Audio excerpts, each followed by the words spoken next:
There are many things you can do as an author to improve your writing, such as improving your dialogue, plot, or characters. There are so many things to improve that it can almost be overwhelming. But not to worry, this strategy, the things I have gathered during the past 2 years of my continuously improving writing journey, is not only easy, but it deals with your writing as a whole, helping you in every area. But first, you should know that, as a fellow writer, I know it is a little hard to follow someone's advice if you don't know what level that person is at. So, if you want to see my writing for yourself, you can check out a preview of my work in progress in my channel bio. Also, I just want to thank everyone who has subscribed. I'm telling you, you guys made my day by subscribing so much in my last video, and it kept me motivated to keep going. So, if you also want to make my day, please consider subscribing. I will see it, and oh my word, it will make me so happy. This strategy I'm about to show you is improving the way you think about your writing. Your thought process matters just as much, if not more, than your actual skills. How, you may ask? Well, my friend, these points are the answer to your very valid question. First, you must practice to get better at writing. Practice, I always think when I hear that sentence, and I'm sure some of you do too.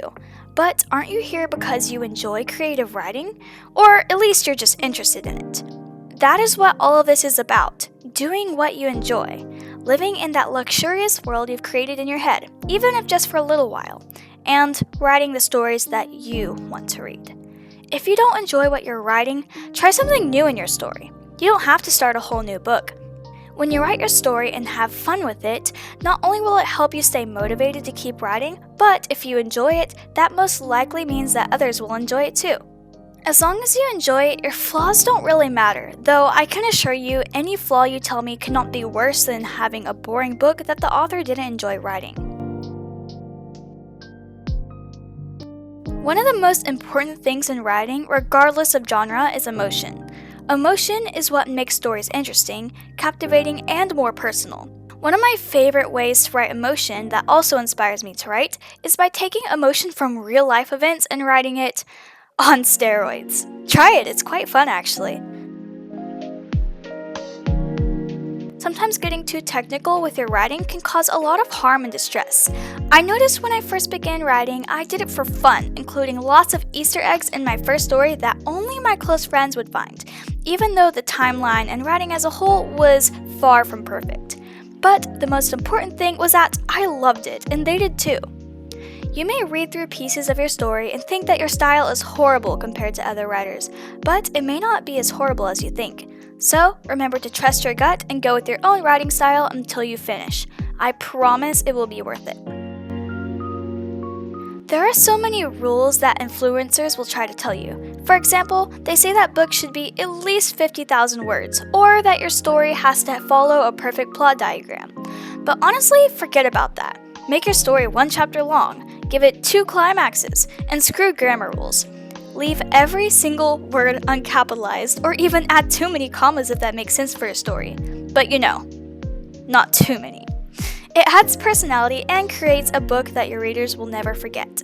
And all that is not to say that grammar rules are bad, but sometimes they get in the way of our writing process whenever it interferes with our creative thought process.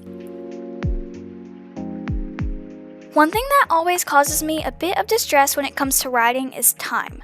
How much time should one spend making his book? We often hear that it takes 6 months to a year-ish to write a book for many published authors. Yet, some say that they apparently finished theirs in less than a month. How is that possible? The main thing you need to know is that you should spend as much time as you need on your book. Even though you might be able to finish in 30 days, it might not be your best work if you do, and you might become demotivated working that hard. Of course, some do better finishing as quickly as possible. However, if you've been working on your story for longer than most, don't sweat it. My very first book I wrote took me around 6 months to write, but my current work in progress has already taken 14. Rest assured, this one is going to be amazing. Though writing is usually easy for those who enjoy it, it is important to note that writing a story may not always be easy, even when you're writing a story that you love. Sure, it is when you're feeling motivated, but what does one do when he's not? This some might call a mild case of writer's block. You can check out my video and the cards up here or in the description if you know this feeling. When you get into these moments, you have to rely on discipline over motivation to keep going. This applies to nearly all things in life, really. In fact, I found that through writing, or even just thinking about my story when I don't want to, I actually gain motivation, making the process so much more easy and fun.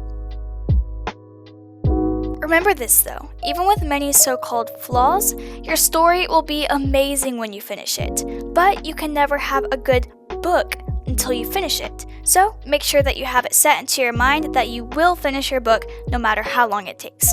And when you do so, many people will love it just as much as you. But they can only love it if you love it yourself.